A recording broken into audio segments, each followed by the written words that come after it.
Recently, the 2021 LEGO Daily Bugle set was unveiled, and with over 3,000 pieces, it's an absolute masterpiece.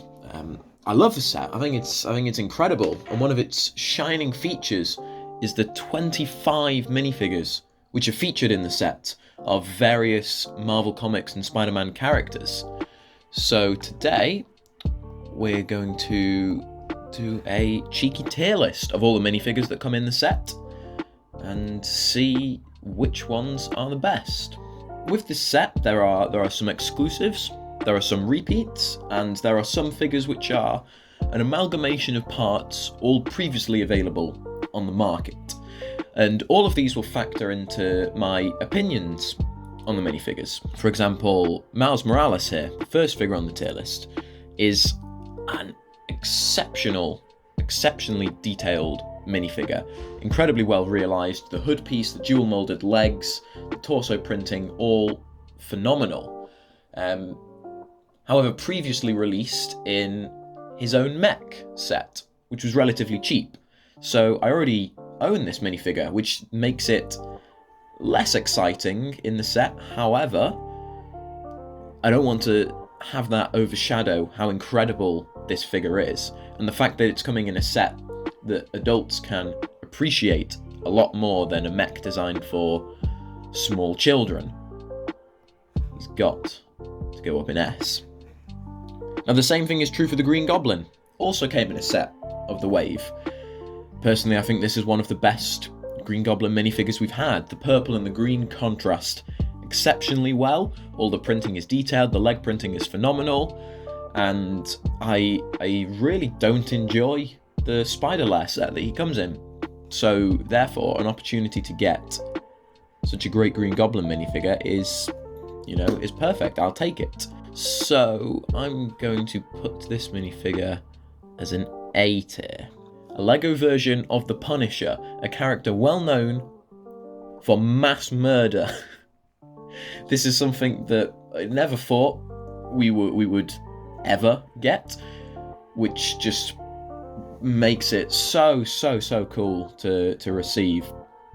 And then on top of that, they've done a great job. They've given him the dual modded legs. I think his torso printing's great. The only thing I'm not too sure on is his facial print being a smile. Seems a little bit out for the character. However, I think it really works with the LEGO charm and just brings it all together so you can honour the character while at the same time adhering to the brilliant charm of LEGO. I'm going to put him in A because I know there's a couple of figures that I just really love, but he's very good.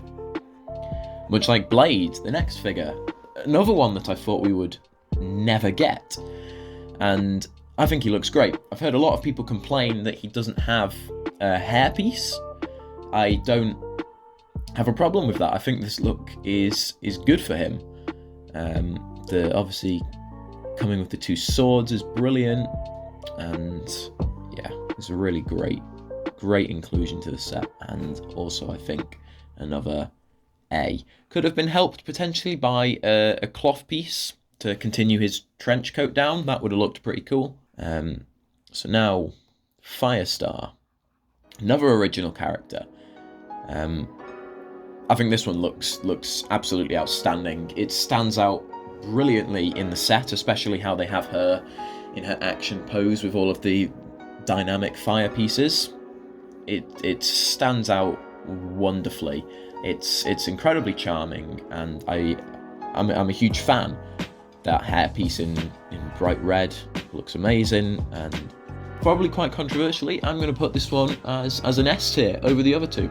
I love the Punisher and Blade, but every time I look at the set, my eyes go straight to this Firestar minifigure. It just looks incredible. So now on to the one everyone's been waiting for. Bernie the Cab Driver, the most anticipated minifigure from the set. Okay, so my heart wants me to put Bernie in S tier, just because it's Bernie. However, that torso print really doesn't suit the character, I don't think it goes with the legs as well. I think the combination is just not the best. I like the torso print. It's one I already have quite a few copies of, and it's always a useful one. But for a cab driver, it looks a bit too young. I'm gonna unfortunately put Bernie down in C. Could have had a better collection of parts. Whereas Amber Grant, on the other hand, I feel like has much better overall collection of parts. I think the hat hair combo piece that she's got is really well sought after. Her facial print is great, the torso print's great. I think this is a nice civilian character that you can use in lots of different, situations. But is still not as interesting as all of the other characters that are coming. I'm going to whack her in C. Now, Ron Barney, again, much better combination of colours. Again, like the torso, like the face print, but still just a little bit uninteresting, so going down into C. Now, Aunt May, the reused sweater torso print, suits absolutely fine, no problems with that. The facial expression is great, hairpiece is great for her. It all works for the character. It's a bit of a strange inclusion in the set when it doesn't come with a Mary Jane or a Miles Morales in his civilian clothing, to come with Aunt May in the Daily Bugle. But I'm going to put her in B. Being a more recognisable character, I feel like it's a bit more interesting than just the civilians, and yeah, the overall look is a very good look for the character. But it does seem strange when we could have had a Mary Jane minifigure who is very strangely missing. Now, Gwen Stacy here is probably going to be one of the only D-tier ones. She's quite poor. All the parts are reused, and other than the hairpiece, I don't think they particularly suit the character that well. I saw this on the box when the blurry images came out. I wouldn't have been able to tell you it was Gwen Stacy. I feel like they could have done a lot more with this, given her quite a unique facial expression or an outfit that's recognisable from the comics, but oh well. Now, Ben Urich, I feel like is a great inclusion in the set, especially with a certain character we'll get to later on. And I really like this minifigure. It's all reuses, but they're really great parts. The Bruce Wayne suit is a really good piece for people to get, and the face print, I believe, is from Harry Potter. But it all suits the character. It completely sells me. I'm going to put him up with Aunt May on B. I think he's one of the more interesting of the civilian characters. Betty Brant here as well, I feel like is done really well. Very heavily reminiscent of the Raimi version of the character, I feel. And again, this is all reuses, but unlike Gwen Stacy, I feel like they suit the character just spot on perfectly. I could tell exactly who it was, straight after seeing it. So she's also going to go in B. Now the man himself, J. Jonah Jameson, he's great. The alternate facial expression for him with the spider webs is brilliant. The hairpiece has always worked for him, and yeah, I love it. It's he's a great character, and Lego always manages to make the figures of him look so expressive, just like he is. They're a lot of fun. I'm going to put J. Jonah Jameson as an A tier. Now, the Sandman is another villain reuse. However, they've reused the version from a 4+ set where they gave him a much more regular hairpiece and the overused Clone Trooper face, which is a bit of a shame because there was a previous version of Sandman who also came with this lovely sand piece to replace the legs, who had a much more unique facial expression and hair that I much preferred. So that will bump him down a little bit. However, that that sand piece to go on the bottom is really amazing, and it completes the character, and especially how he's positioned in this set, coming out of the ground, looks brilliant. So I'm going to put him in B tier. Doc Ock here is another one of the reused villains, and those arms are a point of contention, because on the set they look absolutely amazing. I much prefer them to any of the previous claw arms that they've tried to give the character. I feel like these, they have the length, they have the right level of movement and everything. However, in practice, I feel like these will be far more annoying to work with than any of the other arms they've tried to do. They seem, from my experience with these kind of pieces, they'll be quite fragile, and you're going to have to move every little piece individually to get him set up exactly how you want. It feels like it has potential to be annoying, but it does look great, and I love this PlayStation 4 inspired version of the character. I'm going to put him in B alongside Sandman. Some really great parts with just a couple of flaws that let it down from joining into the A ranks. So Peter Parker here, I feel like it's also a bit of a Gwen Stacy situation where the pieces they have used don't really sell the character. This red hidden side, like bomber jacket, doesn't scream Peter Parker to me. Whenever I think of Peter Parker, I'll think of like a buttoned up, checkered kind of shirt. That would be a great look for him, and that would then work with the face that they've chosen, the hair that they've chosen, the bag, everything would be fine. I just feel like a buttoned up shirt would be much more appropriate. So unfortunately, he's gonna go down in D with Gwen Stacy as two of the weaker minifigures. And then from Peter Parker onto the Spider-Man himself. This is a great version of Spider-Man. This is probably, outside of the MCU figures, the best Spider-Man minifigure we've gotten. The arm printing looks great. When they include the dual molded legs, it comes together, and it's a brilliant Spider-Man. Regardless of how many times it is used, it will always be a brilliant Spider-Man. And it would go in S tier if not for the common problem that the red printing on the arms is never quite the same vibrancy as the rest of the costume, and it just lets it down ever so slightly. So he's going to go in A. This Mysterio minifigure is really great. It's great. The bowl piece has always looked great. However, I feel like what this one has over the MCU version is that blue look to it. It makes it stand out so much more, and it looks even more like misted and clouded and everything. The purple capes are always great to get. Much like Firestar, he's got so much presence. And I'm going to say the Mysterio minifigure is, for me, up in S tier. I love the Mysterio character, and this rendition of him just screams everything that I want out of it.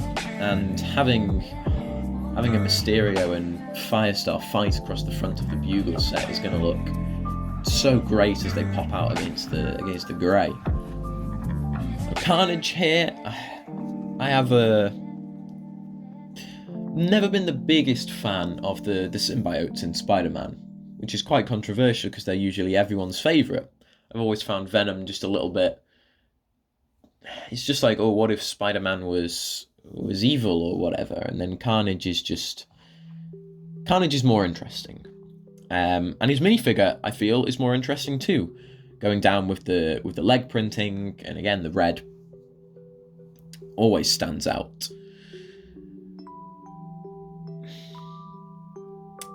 But some arm printing would be really, really good here to complete the look. Unlike Venom, where you can get away with just having the black pieces, I feel like Carnage really needs those black accents on him.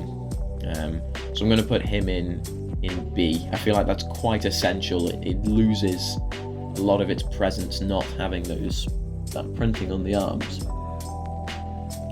Daredevil's going straight up an S. Daredevil is my favourite Marvel Comics character. To finally get a Lego version of him is incredible. Would a bit of leg printing have been nice? Probably, yes. Would a facial expression where he wasn't smiling and be a bit more aggressive? Also yes, but the same situation as the Punisher.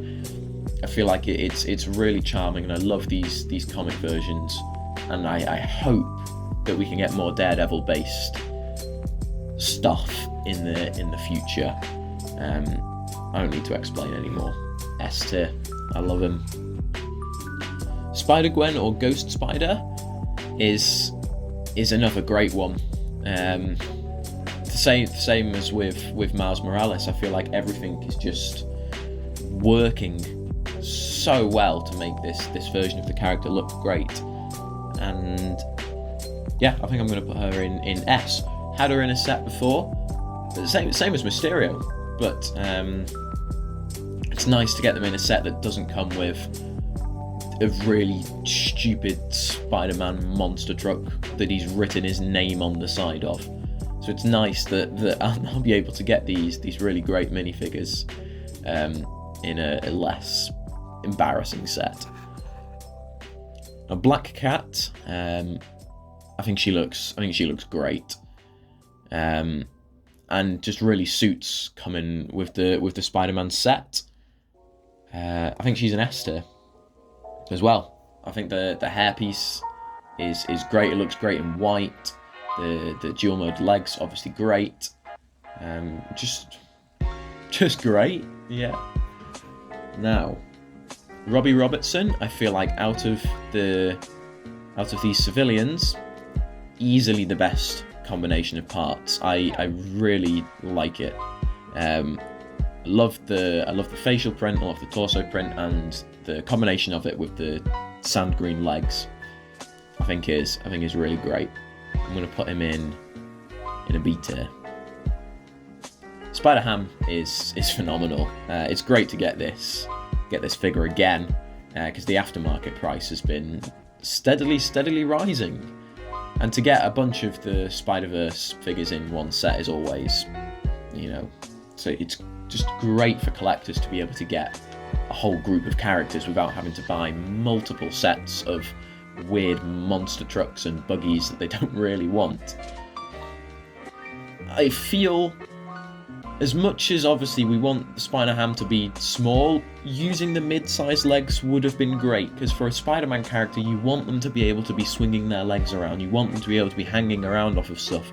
The short legs are just a little bit too restrictive, which prevents him from going into S for me. But he definitely goes in A. And finally, Venom. I'm gonna put Venom. I'm gonna put Venom with Carnage in B. I feel like it works slightly better than the Carnage, but doesn't stand out as much. And this figure has also been used in every Spider-Man set under the sun for the last, 2 or 3 years. It's very, very common and not all that exciting when compared to the likes of the Daredevil, Punisher, and Blade minifigures. Okay, so this is my tier list. Obviously, this is my opinion. There's a lot of personal bias here between what characters I really, really like. If I was a much bigger fan of Punisher and Blade, they would have had the Daredevil treatment and gone straight up. I think that all of the minifigures in this set are worthwhile inclusions. Even Gwen and Peter, who I'm not a massive fan of, I feel like are essential, and they'll do the job, they'll work, they'll fill out all the locations nicely. I think it's great that they gave us a bunch of civilians, even though they're obviously less interesting than all of the heroes and villains and the colourful characters. You want to fill out your scenes, especially with a set like this, which has so many action moments that you can create with it. It's great to have the people who are able to react, or people for the heroes to save, or for the villains to put in danger. It's the right balance of absolutely everything. I think it's brilliant for collectors. I think it's brilliant for any kids who are at the level where they want to build this massive set. And yeah, there's no complaints. I'm really excited for the set to come out. The only thing I'll possibly change is Sandman's face. I'll give something more interesting, and if I can get some mid-sized blue legs to put on Spider-Ham, then I will. But that's been my tier list of the Daily Bugle minifigures. If you enjoyed, then do subscribe to my channel. I'm new here. I've been posting on Instagram for a couple of months, so I'll leave a link in the description for that if you want to go and check it out. I've just taken photos of bits and pieces in my collection, but I wanted to start branching out. Lego's a hobby that I really enjoy and I have a big passion for, so I wanted to share some of that. If there's any ideas for things you might want to see as well, then let me know. Let me know how I can improve and keep this going. So thanks for watching, and I will hopefully see you in another video.